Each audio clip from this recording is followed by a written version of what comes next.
பேத்தி வரத்துக்கான கொடுத்த கெடு இப்ப முடிஞ்சிருச்சு. இது வரைக்கும் மேடத்தோட மூத்த மருமகளுக்கும் பேத்திக்கும் இருந்த உரிமை இன்னையோட ஒரு முடிவுக்கு வருது.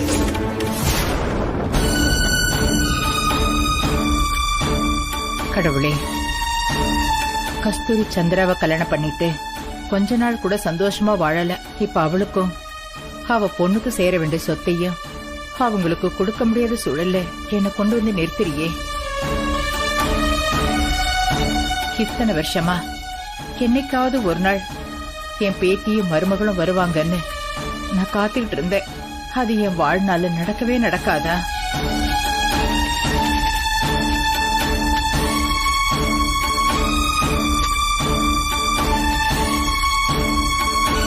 சந்திரா போன் இன்னும் நாட் ரீச்சபிளே இருக்கு. போன்ல சார்ஜ் இல்லைன்னா கூட வேற யார் போன்ல இருந்தாலும் கால் பண்ணுவா. இப்ப அப்படி கூட கால் பண்ணலையே.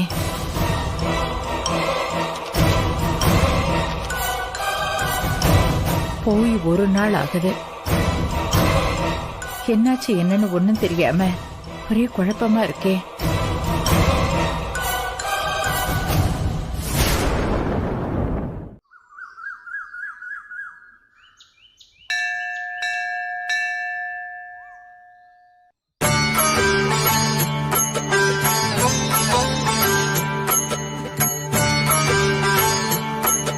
கடவுளே, நானும் என் பிள்ளையும் அப்படி என்ன பாவம் பண்ணோம்? எங்களுக்கே இப்படி சோதனை மேல சோதனையா கொடுக்கறேன். கஸ்தூரி என்னைக்கு என் பேத்தியோட வீட்டை விட்டு போனாலும் அன்னைக்கே எங்க வீட்டோட மொத்த சந்தோஷமும் போயிடுச்சு. சந்திரா இன்னைக்கு வரைக்கும் அவங்கள நினைச்சு மனவலியோட தான் வாழ்ந்துட்டு இருக்கான். இந்த ஜென்மத்தில் எங்களுக்கு நிம்மதிங்கிறதே கிடையாதா? என் மருமகளும் பேத்தியும் எங்க வீட்டுக்கு வரவே மாட்டாங்களா? நம்பிக்கையோட பலமே நம்பிக்கையை இழக்காம இருக்கிறது தானே சொல்லுவாங்க. ஆனா நடக்கிறது எதுவுமே எனக்கு நம்பிக்கையை கொடுக்கல. இன்னைக்கு வந்துடுவாங்க, நாளைக்கு வந்துடுவாங்க, இங்க இருக்காங்க அங்க இருக்காங்கன்னு செய்தி மட்டும்தான் வருதே தவிர என் மருமகளையும் பேத்தியையும் என் கண்ணால பார்க்கவே முடியல. இந்த சொத்துல மொத உரிமை கஸ்தூரிக்கும் அவ பெத்த பொண்ணான என் மூத்த பேத்திக்கும் தான். ஆனா அவங்க அந்த உரிமை இழந்துடக்கூடாதுன்னு தான் இத்தனை நாள் இந்த சொத்தை நான் காப்பாத்திட்டு வந்தேன். ஆனா இப்ப அதுக்கு பிரயோஜனம் இல்லாத மாதிரி இப்படி ஒரு காரியத்தை, அதுவும் நானே பண்ற மாதிரி ஒரு இக்கட்டான சூழ்நிலையில கொண்டு வந்து விட்டுட்டியே.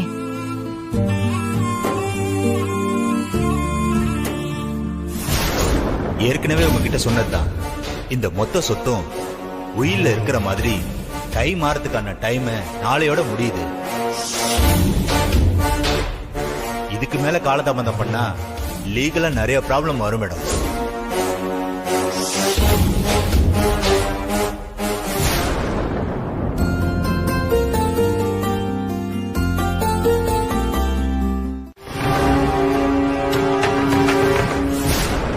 முருகா, இது தப்புன்னு தெரிஞ்சு கையெழுத்து போடுறேன். இதுக்கு மேல எதுவா இருந்தாலும் நீதான் பாத்துக்கணும். இதை நிறுத்துறதுக்கு எனக்கு வேற வழி தெரியல. அதனால மொத்த பாரதியும் உன் மேல போட்டுட்டு கையெழுத்து போடுறேன்.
மேடம் ஆ? உங்க பொண்ணையும் சைன் பண்ண சொல்லுங்க மேடம். ஆ, ஒரு நிமிஷம். அனன்யா, அனன்யா எங்க போயிட்டா? அனன்யா, ஏ வசந்தா. அம்மா, அனன்யா எங்க இருக்கா? மேல இருந்தா கூப்பிடு. அவங்க அப்பவே வெளியே கிளம்பி போயிட்டாங்கம்மா. வெளியில கிளம்பி போயிட்டாளா? சார், அனன்யா வந்துருவா. நான் அப்புறம் சைன் வாங்கி தரட்டுமா? சரி, ஓகே மேடம். ஒன்னும் ப்ராப்ளம் இல்ல. கோர்ட் டைம் முடியறதுக்கு இன்னும் டைம் இருக்கு. நீங்க அவங்க வந்ததும் சைன் வாங்கிட்டு எனக்கு கால் பண்ணுங்க. என்னோட அசிஸ்டன்ட் அனுப்பி நான் கலெக்ட் பண்ணிக்கிறேன். சரிங்க சார். Okay madam. ரொம்ப தேங்க்ஸ் மேடம், நான் யாருக்கும் சாதகமாவோ இல்ல பாதகமாவோ நடந்துக்கல. என் வேலை என்னவோ அதைத்தான் நான் செய்யறேன். இதுல சைன் வாங்கிட்டு எனக்கு கால் பண்ணுங்க. நான் வரேன் மேடம்.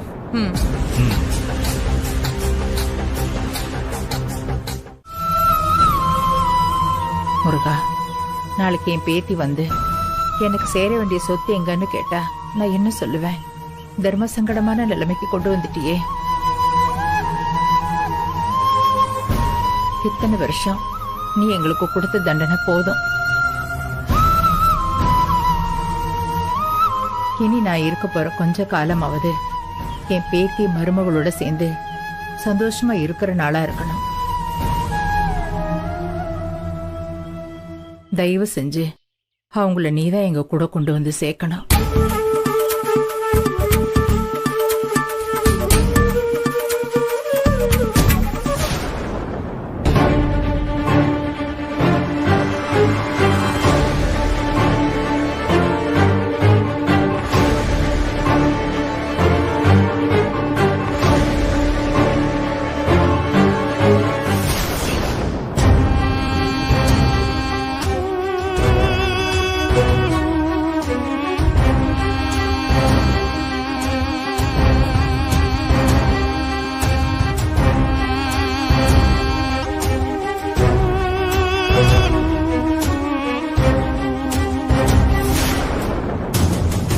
டேய், அந்த பொம்பளை வருது. நீ இங்கே இரு, நான் போய் கதையை முடிச்சிட்டு வந்துடுறேன். டேய், ஒரு நிமிஷம். சிவகாமி மேடம் சொன்னது ஞாபகம் இருக்குல்ல? நம்ம தேடி வந்து சம்பவம் பண்ண மாதிரி தெரியவே கூடாது. அதெல்லாம் அசால்ட் மேட்ரு. சும்மா சண்டை வலிச்சு எல்லாம் யதார்த்தமா நடக்கிற மாதிரி கச்சிதமா முடிச்சிட்டு வரேன் பாரு.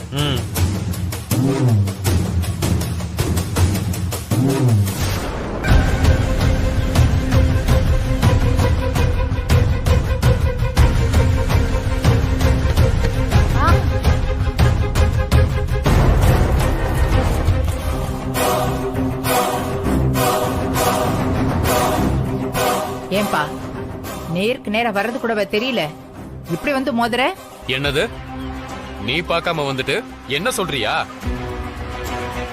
உன் கண்ணு புரடிலையா வச்சிருக்க? நீ பார்த்து வர வேண்டியதானே? போ, நல்ல கடையா பார்த்து கண்ணாடிய மாத்து ஃபர்ஸ்ட். ஏய், என்ன வேணும்னே வந்து இடிச்சிட்டு மரியாதை இல்லாம பேசுற? ஆமா, இவங்க வயசு பொண்ணு, இவங்க மேல வேணும்னே வந்து இடிக்கிறோம்.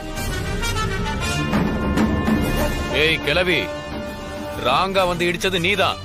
வந்தமா, சாமி கும்பிட்டமா, பொங்கல் வாங்கி தின்னமான்னு இருக்கணும். புரியுதா? என்னப்பா வயசு வித்தியாசம் பார்க்காம இப்படி பேசிட்டு இருக்க? ஏய், அறுத்து போட்டுருவேன்.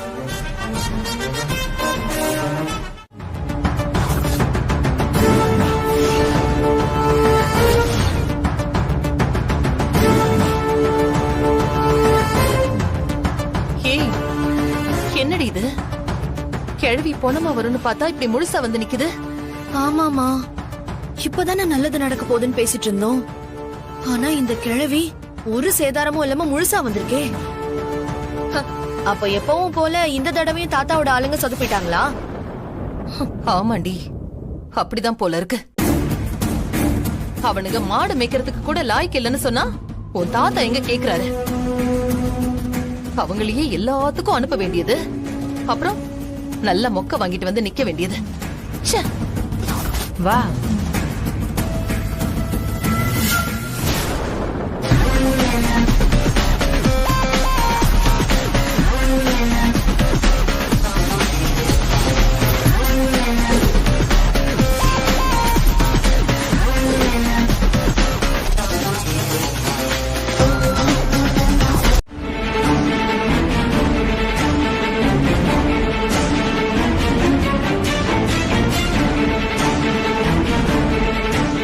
எங்கடி வர நீ? பிறந்த வீட்டுல ஏதோ நுழைஞ்ச மாதிரி நீ பாட்டுக்கு வந்துட்டு இருக்க. அனன்யா, வார்த்தைய பார்த்து பேசு.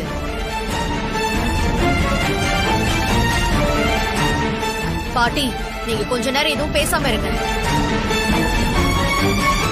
ஏய், என்னடி உன் இஷ்டத்துக்கு வர போற? இது என்ன உன் அப்பா வீடு நினைச்சிட்டு இருக்கியா? அனன்யா, பாட்டி, சும்மா இவளுக்காக ஏன் கிட்ட கத்திட்டு இருக்காதீங்க.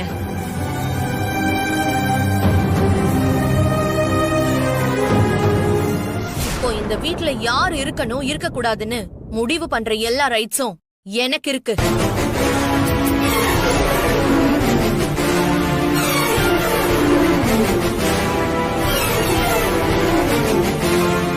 நீங்க அத மறந்திருக்க மாட்டீங்கன்னு நினைக்கிறேன்.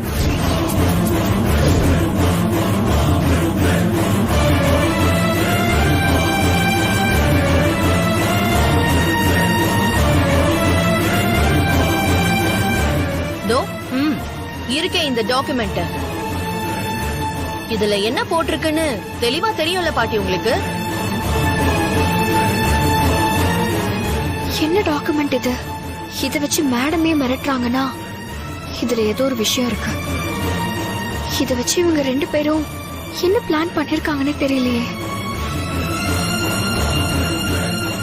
அனன்யா, அன்பரசி ஒன்னும் போகும் இடம் இல்லாம இங்க வந்து நிக்கல. நான் கூப்பிட்டேங்கிறதுனாலதான் இங்க வந்திருக்கா.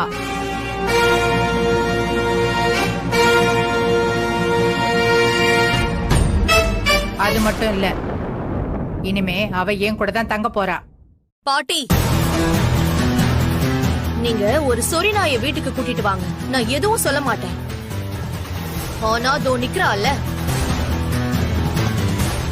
இவளை என்னைக்குமே நம்ம வீட்டுக்குள்ள காலடி எடுத்து வைக்க விட மாட்டேன்.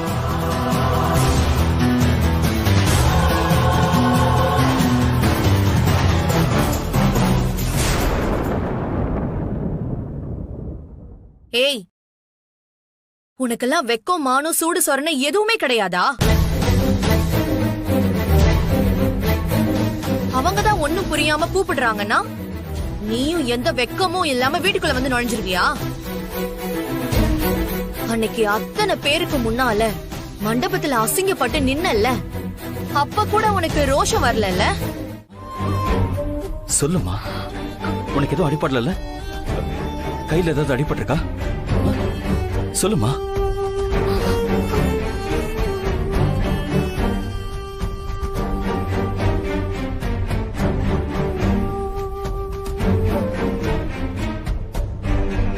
உனக்கு எதுவும் அடிப்படல? கட்டு. இல்ல சார், எனக்கு ஒண்ணும் இல்ல.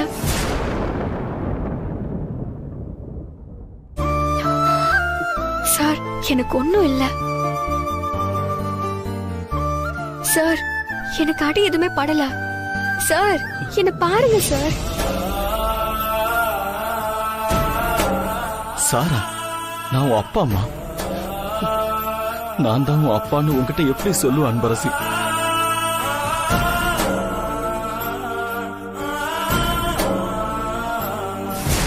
ஏங்க, நான் அவ்வளவு தூரம் சொல்லியும் என் பேச்ச கேட்காம எவ்வளவு ரோட்ல திரியிற ஒரு பிச்சைக்காரியை கூட்டிட்டு வந்து வீட்டுல உட்கார வச்சு கொஞ்சிட்டு இருக்கீங்களா?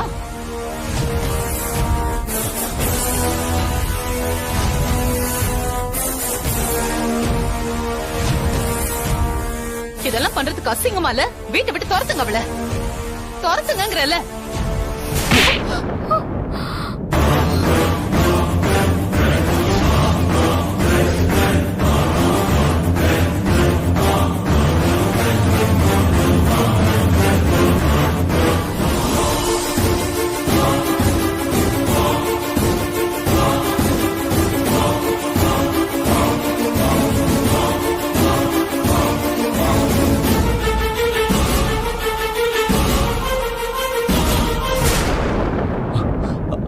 அன்பரசி, ஒண்ணு இல்லம்மா. இதெல்லாம் பார்த்து நீ பயப்படாத. நீ உட்கார் அன்பரசி, உட்காருமா, உட்கார்.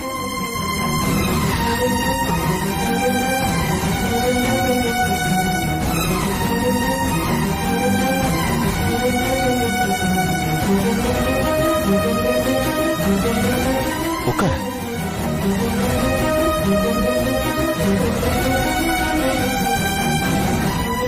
பா என்னப்பா பண்ணிட்டு இருக்கீங்க? அவளுக்காக அம்மாவை அடிக்கிறீங்க?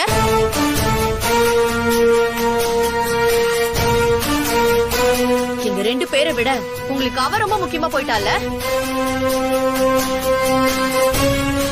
இதுக்கும் மேல அவ இந்த வீட்டுக்குள்ள கால் எடுத்து வைக்க கூடாது.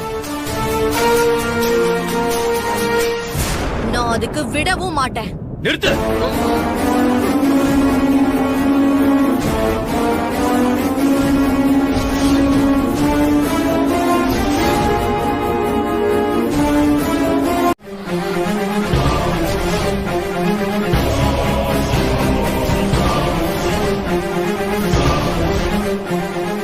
இந்த உண்மையெல்லாம் யாருக்கும் தெரியக்கூடாதுன்னு அம்முக்கு சத்தியம் பண்ணி கொடுத்திருக்கேனே. இவன் மேல உள்ள கோவத்துல சத்தியத்தை மீறி உண்மையை ஒத்துக்கிட்டோமே. இப்ப என்ன பண்றதா?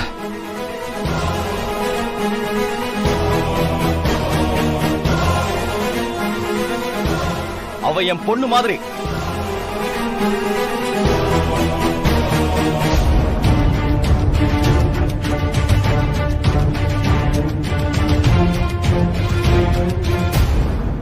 இதே மாதிரி என்ன பெத்த அப்பா சொல்லிட மாட்டாரா?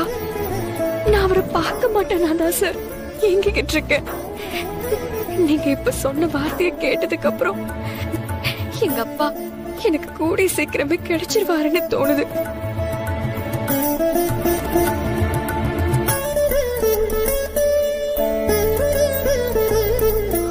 என்னம்மா அப்படி பாக்குறீங்க? அன்பரசி என் பொண்ணு தானம்மா? ஆமா சந்திரா.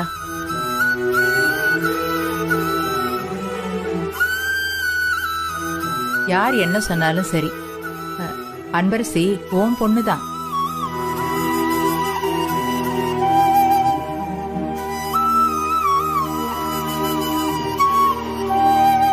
இங்க பாரு, அதனாலதான் சொல்றேன், உங்க 2 பேருக்கும் இருக்கிற எல்லா உரிமையும் அன்பரசிக்கும் இருக்கு.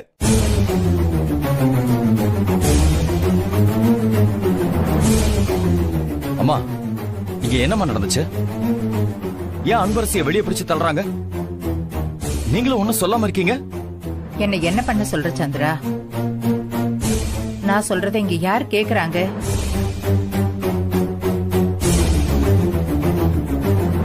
ஒரு பெரிய மனுஷங்கிற மரியாதை கொஞ்சம் கூட இல்லாம சொல்ல சொல்ல அவ கழுத்தை பிடிச்சு வெளியே தள்ளிட்டாங்க.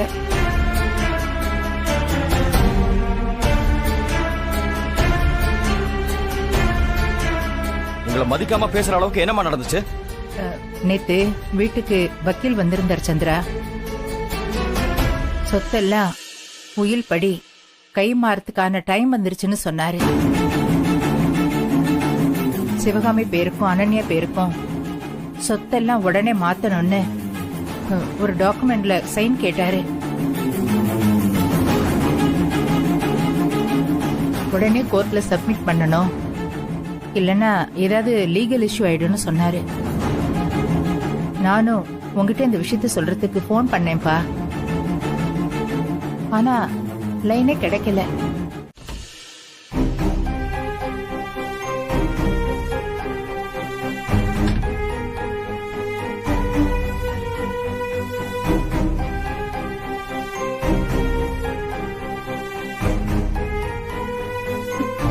சார் எனக்காக அவர் சொந்த பொண்ணையே கோவப்பட்டு அடிக்க போனாரு. அவர் என் மேல எவ்வளவு அன்பு வச்சிருக்காரு. அன்பரசி, அனன்யா உன்னை வெளியே பிடிச்சு தள்ளி விட்டத பார்த்து சந்திரசேகர் சார் ரொம்ப டென்ஷன் ஆயிட்டாரு. அதுவும் அனன்யாவ அவர் பொண்ணுன்னு கூட பார்க்காம அடிக்க போயிட்டாருல்ல.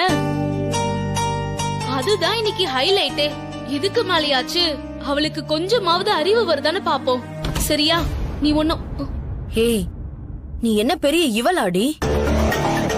திமிரா இப்படி ரூம்ல வந்து உட்கார்ந்திருக்க? மண்டபத்துல வச்சு நீ இந்த வீட்டு பொண்ணு இல்ல, இந்த குடும்பத்துக்கும் உனக்கும் எந்த சம்பந்தமும் இல்லன்னு துரத்தி அடிச்சு கூட வீட்டுல வந்து உட்கார்ந்திருக்க.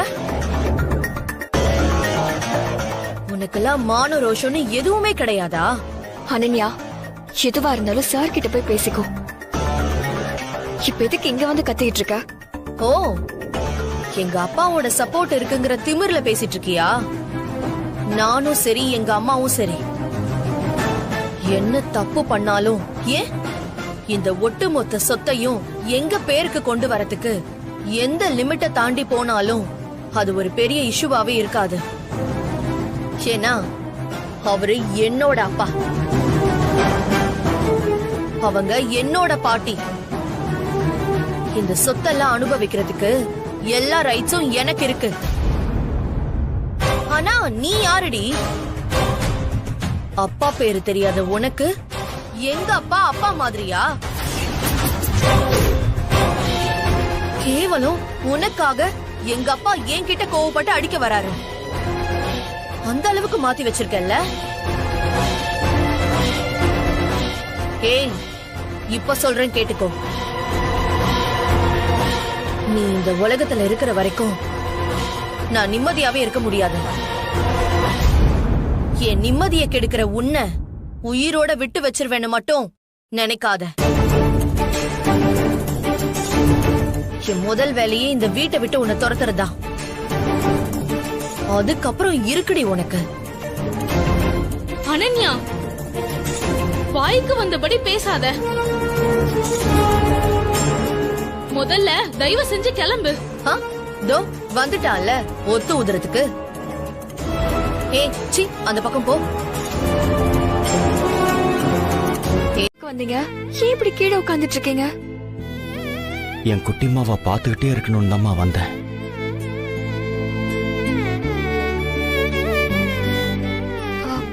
சார். சொல்லு அன்பரசி. சார், நான் கேட்டுட்டு இருக்கேன், நீங்க எதுவுமே சொல்லாம இப்படியே பாத்துட்டு இருக்கீங்க. அது உங்ககிட்ட பேசலான்னு நைட்டு வந்தேம்மா. ஆனா நீ தூங்கிட்டு இருந்தியா, சரின்னு நான் அப்படியே உட்கார்ந்தேன். எப்ப தூங்கினான்னு எனக்கே தெரியலம்மா, நான் அப்படியே தூங்கிட்டேன். என்ன சார், அன்பரசின்னு ஒரு வார்த்தை கூப்பிட்டு இருந்தா எழுந்திருச்சிருப்பேன். இல்லம்மா, அது வந்து சார். ஏன் சார் இப்படி நைட்டு ஃபுல்லா தரையில உட்கார்ந்து? சார் என்ன சார் நீங்க? இத்தனை வருஷம் கழிச்சு என் குட்டிமாவை பார்த்திருக்கேன். நீ குழந்தையா இருந்தப்போ உன்னை தூக்கி சுமந்த நெஞ்சில தூங்க வைக்க முடியல. இப்ப நீ பெரிய பொண்ணாகி என் முன்னாடி இருக்கும்போது நீ தூங்குறத பார்த்து ரசிக்கிறத விட வேற என்னமா எனக்கு சந்தோஷம் இருக்க போகுது?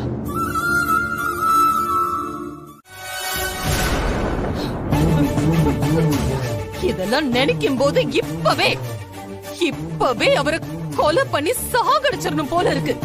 ஆனா நான் அமைதியா நிக்கிறேன். ஒன்னும் பண்ண முடியல. ஒவ்வொரு வாட்டியும் ஏதாவது ஒரு பிரச்சனை பண்ணி பல்ல புடுங்கின பாம்பு மாதிரி ஆக்கி என்ன டார்ச்சர் பண்ணிட்டு இருக்காங்க. இந்த வீட்ல என் புலம்புல நான் சத்தம் போட்டு புலம்ப முடியாத அளவுக்கு உரிமை இல்லாம உட்கார்ந்திருக்கேன். இத்தனைக்கும் நடுவுல எப்படி எனக்கு தூக்கம் வரும்? மா, என்ன பேசிட்டு இருக்க? இவெல்லாம் உனக்கு ஒரு ஆளாமா? மா ப்ளீஸ் மா, கொஞ்சம் ரிலாக்ஸ் ஆகுமா. அந்த பட்டிக்காட்டை நான் பாத்துக்கிறேன். அப்பாவோட ஃபர்ஸ்ட் ஒய்ஃப மட்டும் பாத்துக்கோ. இதெல்லாம் நினைச்சு நீ ஏமா டென்ஷன் ஆயிட்டு இருக்க? ஃப்ரீயா விடு. உன்னை இப்படி ஆக்குன அவள என்ன பண்றேன்னு மட்டும் பாத்துட்டே இரு.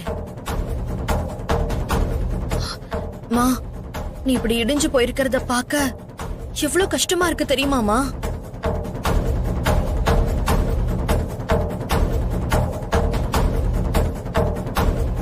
மா, நீ தானே சொன்ன இப்ப டைம் அவளுக்கு சாதகமா இருக்குன்னு. அந்த டைம் நம்ம பக்கம் வர வரைக்கும் கொஞ்சம் வெயிட் பண்ணுமா. கண்டிப்பா நம்ம 2 பேர்கிட்டயும் அவ வசமா சிக்குவா. ஏய், நீ காலேஜுக்கு போடி. வீட்லதான் அவ தொல்லை தாங்க முடியலன்னு அங்க போனா, அங்கேயும் அவளும் விஸ்வாவும் அடிக்கிற கூத்த பார்க்க முடியலமா. டென்ஷன் தான் ஆகுது எனக்கு. மா, சும்மா விடக்கூடாதுமா. அவள பெருசா ஏதாவது பண்ணணும். பண்ணுவோம். அவளை ஏதாவது கண்டிப்பா பண்ணணும், பண்ணியே ஆகணும்.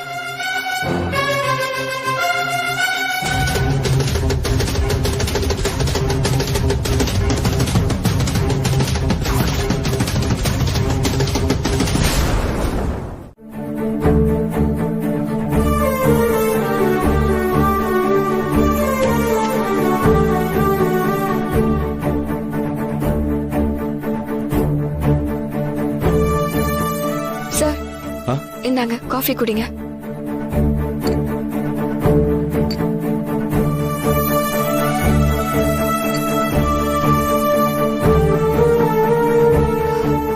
சரிங்க சார், எனக்கு காலேஜ்க்கு டைம் ஆயிடுச்சு, நான் போய் ரெடி ஆகுறேன்.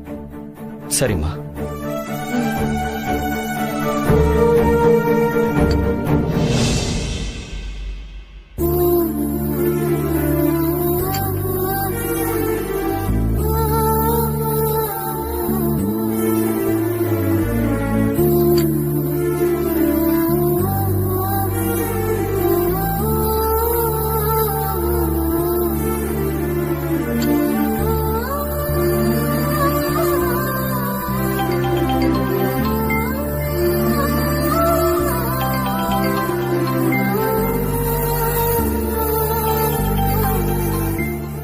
அம்மா,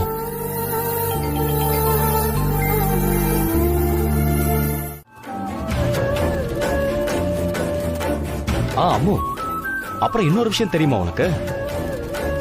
இத்தனை நாளா எனக்கும் சரி அம்மாவுக்கும் சரி அன்பரசி மேல மட்டும் அது என்னமோ இனம் புரியாத பாசம் இருந்துகிட்டே இருந்தது. இப்பதான் அது ஏன்னு எனக்கு விட தெரிஞ்சது. பாவம், அம்மாவுக்கு தான் இன்னும் உண்மை தெரியல. ஆனா தான் ஆடா விட்டாலும் தன்னோட தசை ஆடுன்னு சொல்லுவாங்கல்ல, அதான் அம்மாவுக்கு அன்பரசி தான் பேத்தின்னு தெரியலனா கூட அவ மேல அம்மா வச்ச பாசம் மாறவே இல்லம்மா. அந்த பாசம்தான் இன்னைக்கு அன்பரசிய அவங்களே வீட்டுக்கு கூட்டிட்டு வர மாதிரி பண்ணிருக்க. இதெல்லாம் தானா நடக்காத அம்மோ. அதுக்கு இல்லங்க, அன்பரசி ஹாஸ்டல்லயே இருக்கட்டுமே. ஏய், என்ன பேசுற நீ? அவ ஒண்ணு இல்லாதவ இல்ல. இந்த ஒட்டுமொத்த சொத்துக்கும் அவதான் சொந்தக்காரி. அவ போய் ஹாஸ்டல்ல தங்கி கஷ்டப்படணுமா? இல்ல அத நான் தான் பாத்துக்கிட்டு சும்மா இருப்பேனா? இல்லங்க, நான் என்ன சொல்ல வரேன்னா, இல்ல அம்மு, இந்த விஷயத்துல நான் உன் பேச்ச கேக்குறதாவே இல்ல. அவகிட்ட உண்மையை சொல்லக்கூடாதுன்னு சொன்னேன், அத நான் ஏத்துக்கிட்டேன்ல. அதுக்கு நான் அவளை தனியா எல்லாம் தங்க வைக்க முடியாது. இங்க பாரு, இனிமே அன்பரசி எப்பவுமே என் பக்கத்துலயும் அம்மா பக்கத்துலயும் தான் இருக்கணும். இருக்கணும் என்ன, அவ இங்கதான் இருப்பா.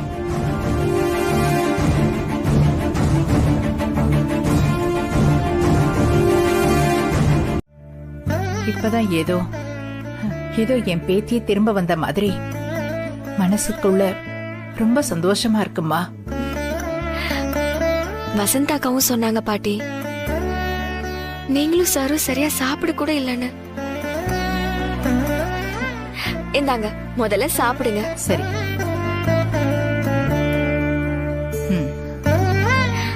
நான் சாப்பிட்டுக்கிறேன்.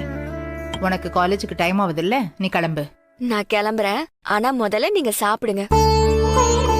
காலையில இவ்ளோ நேரம் சாப்பிடாம இருந்தா உடம்புக்கு என்ன ஆகுறது? நான் சாப்பிட்டுக்கிறேம்மா. நீங்க சொன்னா கேட்க மாட்டீங்க. இங்க தட்ட கொடுங்க. என்ன? நானே உங்களுக்கு ஊட்டி விடுறேன்.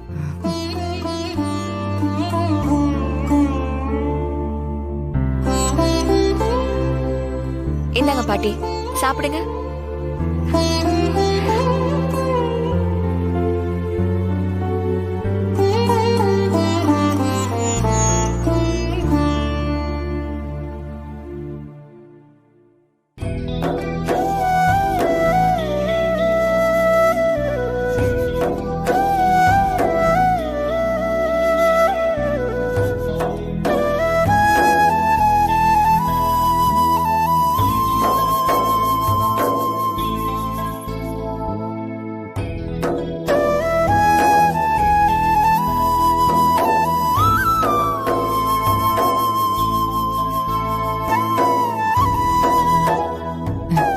சந்திரா, அம்மா இங்க பாரு சந்திரா, பாத்தியா நான் சாப்பிட்டாதான் உண்டுன்னு என்னென்ன பண்ணிட்டு இருக்கா பாரு. பின்ன என்னம்மா, பாட்டி சாப்பிடலன்னா பேத்தி இப்படிதானே கம்பல் பண்ணி ஊட்டி விடுவா. அப்படிதான்ப்பா பண்றா. இந்தாங்க.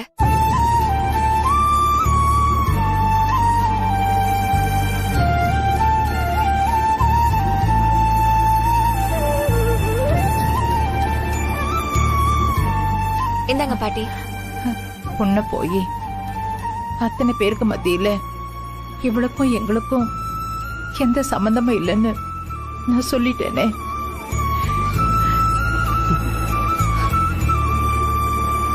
நான் என்ன மனுஷி. ச்சே,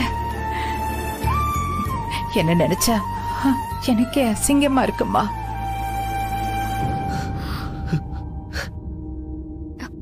பாட்டி என்ன இது? சாப்பிடும்போது எதுக்கு பழசெல்லாம் பேசுறீங்க? முதல்ல சாப்பிடுங்க.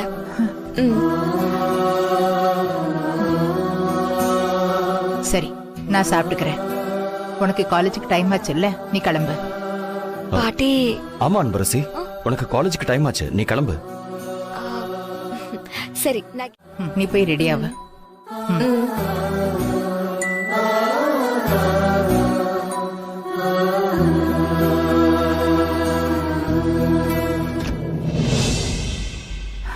சந்திரா. அம்மா. நம்ம குட்டிமா இருந்தா என்னெல்லாம் செய்வாளோ அது அப்படியே அன்பரசி செய்யறான்னு எனக்கு தோணுதுப்பா. இவதாம்மா நம்ம குட்டிமா. அத உங்ககிட்ட கூட சொல்ல முடியாத மாதிரி அம்மு என்கிட்ட சத்தியம் வாங்கிட்டா.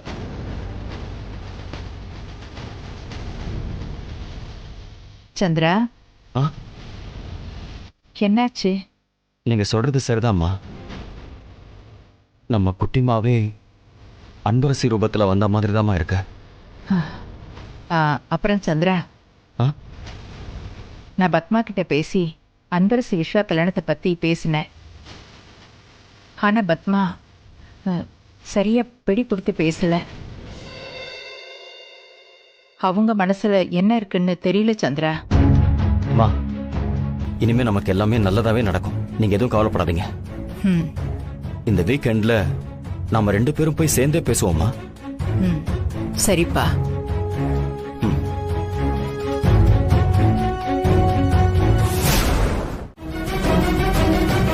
குட்டிமா, அனன்யா மட்டும் கார்ல போகும்போது நீ பஸ்லயும் ஆட்டோலயும் கஷ்டப்பட்டு போறத நான் எப்படி பார்த்துட்டு இருப்பேன்?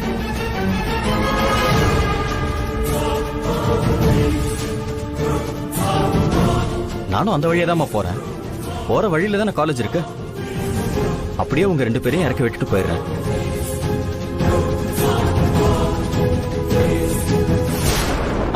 அப்புறம் இனிமே டெய்லி காலேஜ் விட்டு வரும்போது நான் சொல்ற டிரைவிங் ஸ்கூலுக்கு போய் நீ டிரைவிங் கத்துக்க. ஐயோ, எதுக்கு சார் அதெல்லாம்? அதெல்லாம் எதுவும் வேண்டாம். எதுக்கா? என்னம்மா அப்படி கேக்குற? உனக்கு புதுசா நான் ஒரு கார் வாங்கி கொடுக்க போறேன்.